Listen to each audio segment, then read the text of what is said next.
Review చెప్పు. అరే నేను చెప్పలేనురా. రివ్యూ చెప్పు. అరే నేను చెప్పలేనురా. రివ్యూ చెప్పు. అరే అవతల పో చెయ్. అదే అంటే ఇప్పుడే మన డేరింగ్ సినిమా, డేరింగ్ ఏంటి, డార్లింగ్ స్ప్లిట్ పర్సనాలిటీ సినిమా చూసి నాలో కూడా రివ్యూ చెప్పు అని చెప్పి ఒక స్ప్లిట్ పర్సనాలిటీ బయటకు వచ్చి మరి తన్నుకుంటూ కారులోకి తీసుకొచ్చి ఆ రివ్యూ చెప్పేస్తుంది అనమాట. నా సార్ ఇప్పుడు చెప్పలేను అంటున్నా. సరే తప్పదు కాబట్టి ఇప్పుడు నేను డార్లింగ్ అంటే మీరు ప్రభాస్ డార్లింగ్ అనుకున్నారేమో. ప్రభాస్ డార్లింగ్ కాదు బాబు, ఇది నభాస్ డార్లింగ్. ఇది ఒక కొత్త రకమైన స్ప్లిట్ పర్సనాలిటీతో కూడుకున్న స్టోరీని, ఒక కొత్త రకమైన స్ప్లిట్ పర్సనాలిటీ కాన్సెప్ట్ని మన ముందుకు తీసుకొస్తూ దాన్ని ఒక ఎంటర్టైన్మెంట్తో జోడించి మనల్ని చాచి కొట్టడానికి ఈ సినిమాని మన ముందుకు తీసుకొస్తున్నాం అన్నట్టు వై దిస్ కొలవెర్రీ డి అని దీనికి కింద ఒక మంచి ఢీ కొట్టే కైండ్ ఆఫ్ క్యాప్షన్ పెట్టి మరి ఈ సినిమాని మన ముందుకు తీసుకొచ్చారనమాట మన డైరెక్టర్. సో యాక్చువల్గా ఈ మూవీలో స్ప్లిట్ పర్సనాలిటీతో కూడుకున్న whatever the scenes are there in this movie, those scenes are, అసలు ఆ కాన్సెప్ట్ కూడా ఏదైతే ఉందో ఆ కాన్సెప్ట్ ఒకసారి మనం చూసిన తర్వాత ఓకే, అందుకేనా మన అపరిచితుల్లో శంకర్ గారు అలా టచ్ చేశారు స్ప్లిట్ పర్సనాలిటీని అన్నట్టు మనం అనుకుంటాం అన్నమాట. సో సరే ఓకే, ఈ సినిమాలో ఎంటర్టైన్మెంట్ తో మనల్ని ఏమైనా ఫస్ట్ నుంచి లాస్ట్ వరకు కిలకిలా నవ్విస్తారా అనుకుంటే మనకి ఈ సినిమాలో నవ్వుకునే సంఘటనలు కొంచెం అలాగా మనం అదే కొంచెం లెక్కెట్టుకుంటే ఒక 5-6 ఉంటాయి అనమాట. అవి కూడా మనం పడేలమని చెప్పి నవ్వుకునే సీన్స్ కాకుండా కొంచెం అలా కుర్చీల్లోనే కూర్చొని సరదాగా అలాగా okay joke okay after long time joke అనుకుంటూ నవ్వుకునే సీన్స్ ఒక అలా కొన్ని ఉంటాయి అనమాట ఈ సినిమాలో ఫస్ట్ నుంచి లాస్ట్ వరకు మనం కంపేర్ చేసుకుంటే. ఇంకా సినిమా స్టార్ట్ అయినప్పటి నుంచి ఎండ్ అయ్యే వరకు నభా ప్రతి సీన్ లో మనకి కనిపిస్తూనే ఉంటుంది అనమాట. సినిమా టైటిల్ కార్డు ఆమెతోనే స్టార్ట్ అవుద్ది, ఎండ్ కార్డు ఆమెతోనే ఎండ్ అవుద్ది. సో మొత్తానికి ఫస్ట్ నుంచి లాస్ట్ వరకు ఆమెను విచిత్రంగా ఆమె చేత యాక్టింగ్ చేపిస్తూ ఈ స్ప్లిట్ పర్సనాలిటీలో ఆమెని జస్ట్ వాయిస్ తోనే మాడ్యులేట్ చేపించి ఎక్స్ప్రెషన్స్ మాత్రం కొంచెం అలా ఇలా పెట్టించి మొత్తానికి ఆ స్ప్లిట్ పర్సనాలిటీని మనకి కొంచెం డిఫరెంట్ గా చూపించి ఈ సినిమాలో మనకు ఆ కాన్సెప్ట్ ని ఇంట్రడ్యూస్ చేసి నభాని అలా వాడుకున్నారనమాట. సినిమా స్టార్ట్ అవడం ఏదో ప్రాబ్లం స్టేట్మెంట్ తో ఈ సినిమాని ఏదో స్టార్ట్ చేసామన్నట్టు అక్కడ నుంచి అది ఎంటర్టైన్మెంట్ చేయడానికి మన డైరెక్టర్ ట్రై చేస్తారు. ఆ ఎంటర్టైన్మెంట్ అయితే నాకైతే అసలు ఒక్క సీన్ కూడా అక్కడ ఎంటర్టైన్మెంట్ కొంచెం నడుస్తుందని అనుకున్నా కూడా కొంచెం మనకైతే ఎంటర్టైన్మెంట్ నాకైతే తగిలిందని నేనైతే అనుకోను.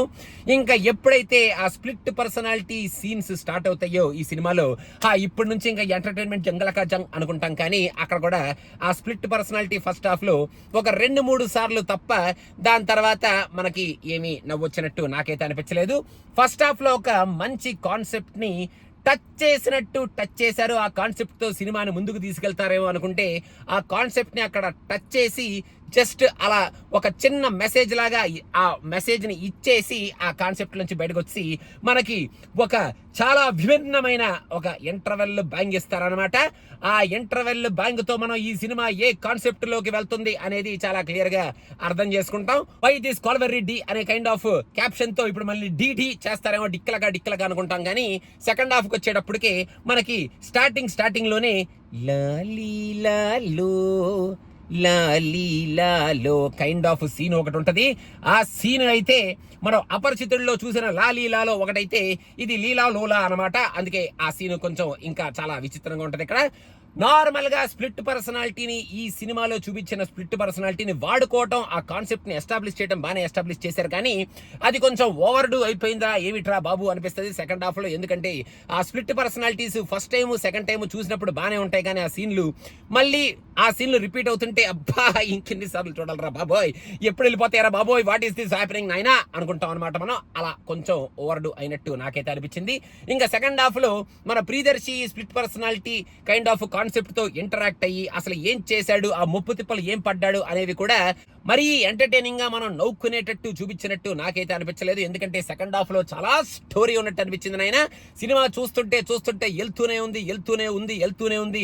ఆ కాన్సెప్ట్ ఎస్టాబ్లిష్ అవుతూనే ఉంది. 1-2 సీన్లు కొంచెం నవ్వుకునేటట్టు ఉన్న సెకండ్ హాఫ్ లో మనకి లాస్ట్ కి వచ్చేటప్పటికే ఒక 2-3 క్లాసులు పాడి పీకి వదిలి పెడతారనమాట. ఆ క్లాసులకే మెయిన్ గా మనం లో లాలి లోలా అనుకుంటాం అనమాట. ఆ క్లాసులు బీకిన తర్వాత మొత్తానికి సినిమా అంతటికి కన్క్లూజన్ ఏమి ఇస్తారా, అసలు ఈ స్ప్లిట్ పర్సనాలిటీకి రీజన్ ఏమి ఇస్తారా అంటే ఒక అద్భుతమైన క్యామియోతో మనకి ఆ రీజన్ ని మన వాళ్ళు ఎస్టాబ్లిష్ చేస్తారు. ఇంతకీ ఆ రీజన్ చూసిన తర్వాత ఓహో మనం ఈ సినిమా మొత్తం చూసిన తర్వాత స్ప్లిట్ పర్సనాలిటీకి మొత్తానికి ఈ రీజన్ వాళ్ళు ఎస్టాబ్లిష్ చేశారనమాట అనుకునే లోపల ఆ రీజన్ కి ఒక అద్భుతమైన కన్క్లూజన్ మనం చూస్తాం అనమాట. ఆ కన్క్లూజన్ చూసినప్పుడు మాత్రం ఏంటి సినిమా మొత్తం చూసింది ఇంత సింపుల్ గా సినిమాని కన్క్లూడ్ చేయడానికి అన్నట్టు పటక్ మని చిటికేస్తే లటక్ అని చెప్పి ఈ సినిమా అలా కన్క్లూడ్ అయిపోద్ది అనమాట. అండ్ అక్కడ నుంచి ఈ సినిమాలో ఇంకా మనకి ఎండింగ్ ఏమైనా కొంపదీసి వీళ్ళు సీక్వెల్ ఏమైనా ప్లాన్ చేస్తారా బాబు, ఓపెనింగ్ ఎండ్ ఏమైనా ఉంటుంది అనుకుంటే అలాంటి ఓపెన్ ఎండింగ్ అలాంటివి ఏం ప్లాన్ చేయలేదు నైనా. కొంచెం క్లోజ్ ఎండింగ్ తోనే ఈ సినిమాని మొత్తానికి చాలా లెంది సెకండ్ హాఫ్ చూసేవనా నాయన వైదిస్ కొలవెర్రి అనుకునే లోపల సెకండ్ హాఫ్ లో అలా మనకి ఎండ్ చేశారు.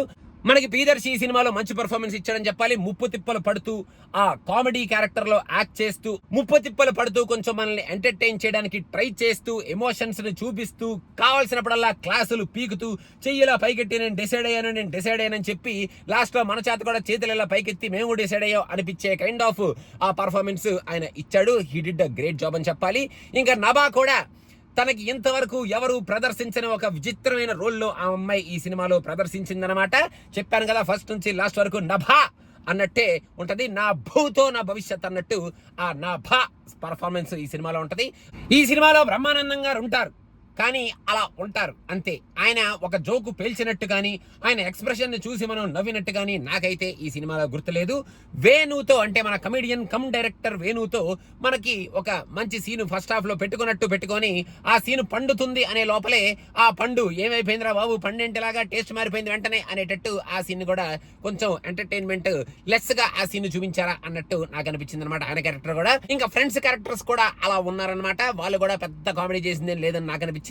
మన డీజే టిల్లు ఫాదర్ ఇక్కడ కూడా ఫాదర్ క్యారెక్టర్ ప్లే చేశారనమాట. సూపర్ గా ఆయన ఆ రోల్ అయితే డెఫినెట్ గా ఆయన మాడ్యులేషన్స్ వల్ల ఒక 2-3 చోట్ల డెఫినెట్ గా మనం నవ్వుకుంటాం. ఇంక ఈ సినిమాని మనకి ఆ స్ప్లిట్ పర్సనాలిటీ కాన్సెప్ట్ ని ఎలా అయితే డిఫరెంట్ గా చూపిద్దాం అని ఎస్టాబ్లిష్ చేయడానికి ట్రై చేస్తూ నీట్ గానే మన ముందుకు తీసుకొచ్చారు. కానీ ఆ నీట్ గా తీసుకొచ్చిన ప్రాసెస్ లో అటు ఎంటర్టైన్మెంట్ ని కానీ ఇటు వాళ్ళు ఇచ్చిన లైఫ్ మెసేజెస్ ని కానీ అటు మనకి ఆ స్ప్లిట్ పర్సనాలిటీతో కూడుకున్న ఒక మంచి ఎంగేజింగ్ సీన్స్ ని కానీ ఈ సినిమాలో మనకి పెట్టుకొని థియేటర్ నుంచి బయటకు వెళ్ళిపోయేటప్పుడు అదే స్ప్లిట్ పర్సనాలిటీతో సినిమా మళ్ళీ ఒక మంచి ఇది కదా అనుకునే కైండ్ ఆఫ్ ఫీలింగ్ తో అయితే మనల్ని థియేటర్ నుంచి బయటకు పంపించలేరేమో అని నాకైతే అనిపించింది బాబు. చెప్పింది చాలరా బయటికి పో. అదే వచ్చాడు మా వాడు వచ్చాడు మళ్ళీ ఇంకా నేను వెళ్ళిపోతాను. బాయ్ చెప్పురా. బాయ్ చెప్పమంటున్నాడు. బాయ్ చెప్పు. బాయ్ బాయ్ బాయ్ బాబు. సబ్స్క్రైబ్ వాడు చెప్తాడు. సబ్స్క్రైబ్ అంటే చేసుకోండి బాబు, లేకపోతే వాడు ఇంటికి వచ్చేస్తాడు బాబు. సబ్స్క్రైబ్ చేసుకోండి డార్లింగ్, సబ్స్క్రైబ్ చేసుకోండి. సో అదనమాట డేర్లింగ్ అంటే డార్లింగ్ సినిమా అనమాట అదనమాట. సో మొత్తానికి బాయ్ చెప్పురా. బాయ్ బాయ్ బాయ్ అండి. బాయ్ బాయ్ బాయ్ అనమాట. మొత్తానికి పోరా ఇంటికి పో. అదే అండి బాయ్ బాయ్ బాయ్ బాయ్.